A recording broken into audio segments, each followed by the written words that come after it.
رکوع کیا تھا، اطعمنی کیا تھا، کیا پڑھا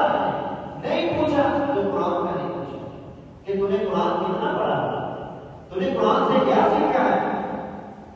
تو نے نماز پڑھی تو کیا پڑھا، کتنی رکعات پڑھی، کیا باتیں کی، نہیں ایسی بات ہم نہیں کرتے۔ اللہ کے نبی کریم صلی اللہ علیہ وسلم کی حدیث ہے بین العبد و بین الکفر ترک الصلاۃ، جس نے نماز کو ترک کیا وہ ہم میں سے نہیں ہے، وہ ہم میں سے نہیں ہے۔ یہ کس کی حدیث ہے؟ نبی کریم صلی اللہ علیہ وسلم،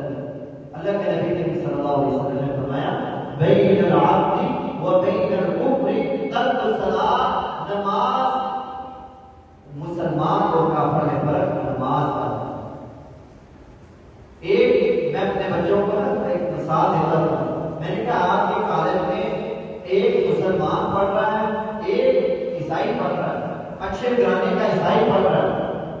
وہ بھی نماز کی اذان کی، وہ بھی نماز کی طرف نہیں گیا، اور یہ مسلمان کا بچہ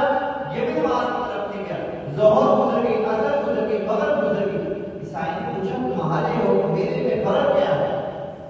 اذان ہوئی ظہر کی، عصر کی، مغرب کی، عشاء کی، نہ نماز کے لیے کیا، نہ میں کیا ہوں، تیرے اور میرے فرق، تیرے اور میرے اندر فرق کیا ہے؟ یہی فرق ہے بین العبد و بین